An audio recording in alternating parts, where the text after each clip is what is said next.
欢迎来到胤蓝智库。为什么西方财经媒体总是频繁预言中国高铁亏损要爆雷，新能源投资过剩将拖垮经济？但这些预言却屡屡落空，因为用资本主义利润至上的算盘，根本算不清中国经济的真正底牌。当西方国家在基础设施老化、绿色转型停滞和贫富分化中陷于内耗时，中国已安装了全球绝大多数的新能源产能，铺设了庞大的高铁网络，甚至在短短几年内让京津冀彻底告别了雾霾，换回了久违的蓝天。西方舆论对此深感困惑，这些在短时间内难以盈利，甚至需要巨大公共投入的项目，中国到底凭什么能持续做成？在今天这场高能的访谈中，西方学者精准地刺穿了西方经济学的长久盲区。中国之所以能完成这场史诗级的产业和生态跃迁，因为它突破了资本主义利润规律的死链。学者指出，中国通过对金融体系和国有企业的公共控制，拥有了庞大的国有信贷引导能力。在中国的投资机构中，盈利往往只能排在优先级的第3或第4位，主要目标永远是服务于国家发展战略和人民实际的需求。无论是高成本的生态修复、精准扶贫，还是全球领先的光伏与高铁布局，中国展示了一种完全不同于自由市场放任主义的现代化范式。为什么西方金融体系无法复制这种资源动员的能力？中国又是如何考核导向从单纯刷 GDP 转向解决不平等与生态危机的呢？接下来进入正片。 So you've explained why the West, or at least the leaders of the West, don't like China, and why this anti-Chinese sentiment has become so baked into the US narrative about China and what it's doing.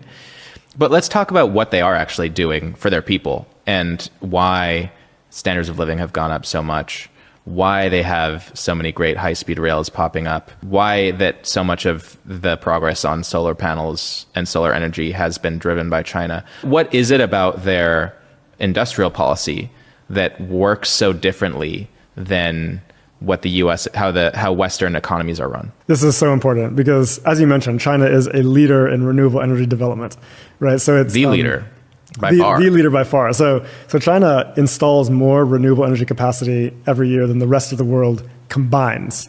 I mean, it's staggering. And it's not just installations of renewable capacity. They're also by far the leaders in producing renewable technologies. So they're the biggest producer of electric vehicles, of batteries, of wind turbines, of solar panels, of the components of solar panels. Like over and over again, they're the ones that are producing the technologies that the world needs to decarbonize. So not only are they decarbonizing their own economy through establishing massive renewable energy capacity, but they're enabling other countries to do so as well. Now, this raises a question.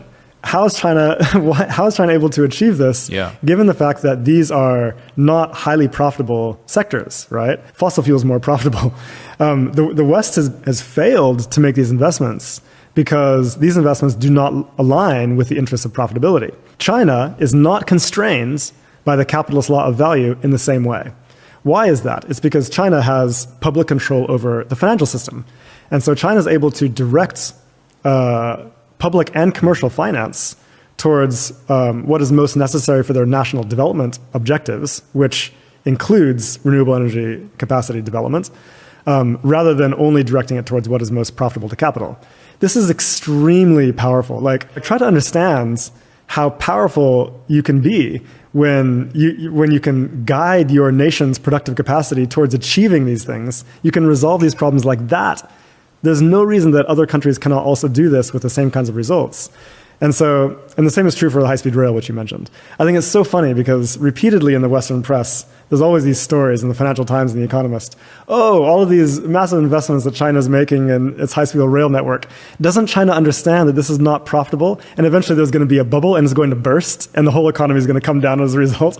And this never happens. Why? Because China is not dependent on the law of profitability in order to make investments and do production. It's like the FT and the economists just don't understand how China's economy works. They just fundamentally don't understand because they're reading it through their own economies where Right. if you do make massive investments in something that's not profitable, then capitalists are going to go bankrupt and the whole financial system is going to come down. Yeah. China is not vulnerable to this in the same way. China can direct production to achieve the things that it wants to achieve, regardless of profits. I'll tell you another crucial example. When I was in China the first time, around this time last year, I took the high-speed rail from Shanghai to Beijing. An incredible experience, by the way. Like, by far the nicest train I've ever been on. And as I was zooming through the countryside between these two mega cities, I noticed that they're planting literally millions of trees in rural areas in China. And it raises the question, like, how are they able to mobilize the capacity to do this? I mean, you have to hire people to plant trees, right? It's not profitable to plant trees. It's not profitable to do reforestation, but they can do it anyways because they're not concerned about profitability. They can literally just hire people to do the things they want to have done, right? So there's no reason we cannot do these things. You want to build a public transit system, you want renewable energy, you want to do reforestation. All of this can be done because we have the capacity to do that. We just don't have control over our own productive capacities. And that's what China does have. So the public finance system is one thing, industrial policy is the other, where they simply, like, because China has capitalist producers in its economy, right? But they're able to guide capitalist investment towards national development objectives rather than just letting capital run amok and invest in whatever it wants to do. That's what industrial policy has the power to do. And that's achieved through things like credit guidance. Of course, we should also mention that China has like a large sector of its economy is under public control. So state-owned enterprises are responsible for about a third of China's GDP.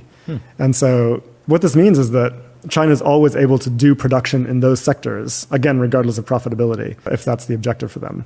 Got it. Just to kind of illustrate this, I was recently giving a talk in London, and a guy came up to me afterwards, and he's like, "Look, I'm a banker in China, and I actually work for China's biggest investment bank." And he's like, "What you'll be amazed to know is that when we make investments, then profit is probably only number 3 or number 4 on our list of priorities. Our main priority for directing investments in this investment arm is to produce what is necessary for alignment with China's national development plans." That is extraordinary. And we don't have that in the West, where people in exactly his position direct our collective financial resources towards whatever is most profitable to capital. Yeah, it would almost be a crazy thing to do so within Western capitalism, to be leaving profit on the table, right? Totally irrational. Yeah. It's irrational, right? From the perspective of capital, it is irrational. From the perspective of human needs, it is obviously the rational thing to do. Yeah. And let's get into the governance bits of it too, because my understanding is that for a while, GDP and economic growth was the main mandate for a lot of local and regional officials in China, that the faster that they could grow the economy in their region, the more advancement they would have in their career in the Communist Party. But that has changed, right? It's no longer the main priority. GDP growth is no longer the main priority for these, like, for the government either. Yeah, that's really interesting. I think the one important thing to notice is that China, like the Communist Party of China, is not ideologically homogenous, right? Inside it, you have people who are more on the capitalist side and then also more on the socialist or communist side. And there's constant debates between them, right? And that's why, say, during the 1990s, there was, like, in the Communist Party, there was more of a consensus toward free market capitalism. But that has since shifted quite a lot, particularly since 2012. And under the current administration, it's taking things in a much more socialist direction. Now, China is not a fully socialist economy, but it considers itself to be on the road towards socialism. And you can see movements in that direction, certainly now, under the current leadership. But yeah, one of the big changes we've seen is that it used to be that, as you said, the main objective for a lot of policymaking was just accelerate economic growth, which any socialist would immediately think, like, this doesn't really make sense because obviously the purpose of production under socialism is not just production of anything, but production of what is most necessary for human needs, and we might add ecology. And so simply maximizing GDP growth does not achieve that. And now what we're seeing is much more of an orientation towards producing things that are most necessary for removing people from poverty and for achieving ecological goals and also economic sovereignty. These are the 3 main objectives for the party now, and we can see that they're shifting away from their earlier focus more towards this direction. Yeah, because they were infamously a very polluted country for a while, right? And so they had to make that a priority to deal with all of that pollution. I mean, I remember I went to China. I got to go a long time ago, so I'm sure it's changed so much since I went in 2007 with my family when I was a teenager.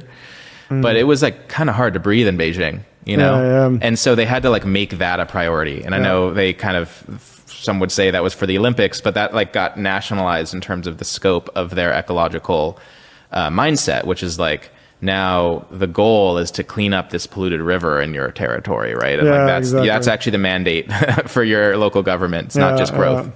Yeah, exactly. So when I was there recently, I had lots of conversations with policymakers and economists in the country, and people repeatedly point out, and this is actually written in national policy now, that the Chinese leadership recognizes that it now faces what they call two fundamental contradictions. One is high inequality, and the other is ecological breakdown. And they're organizing policy around addressing those two problems. And so, yeah, we're seeing a lot more focus of policymaking and production around those things. I mean, we've talked about the ecology side, which is just staggering success.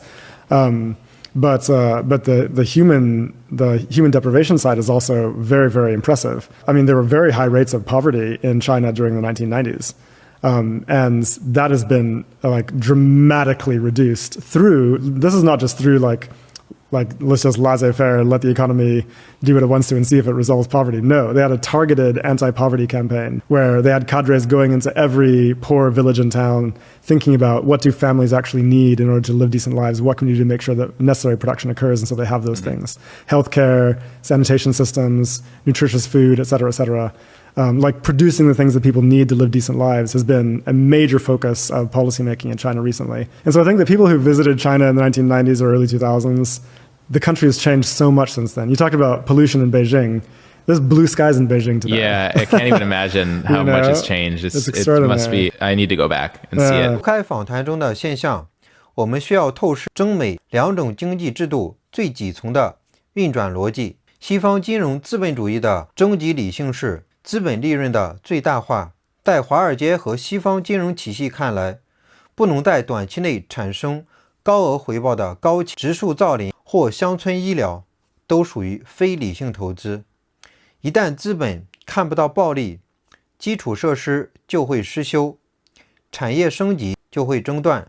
而中国模式的核心突破在于将金融和核心生产资料的控制权握在公共意志的手中。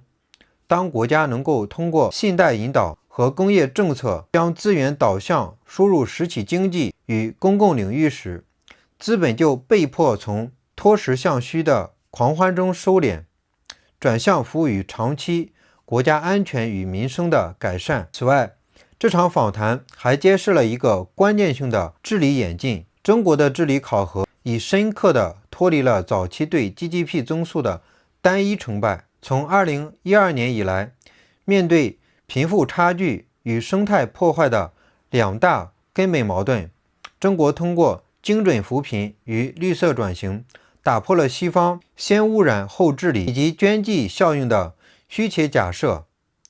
从北京的蓝迁到乡村的脱贫，中国用实打实的建设证明，经济发展的终极目标从来不是资本报表上的财务数字，而是满足人类对美好生活与尊严的根本需求。盲目迷信自由市场的时代正在结束。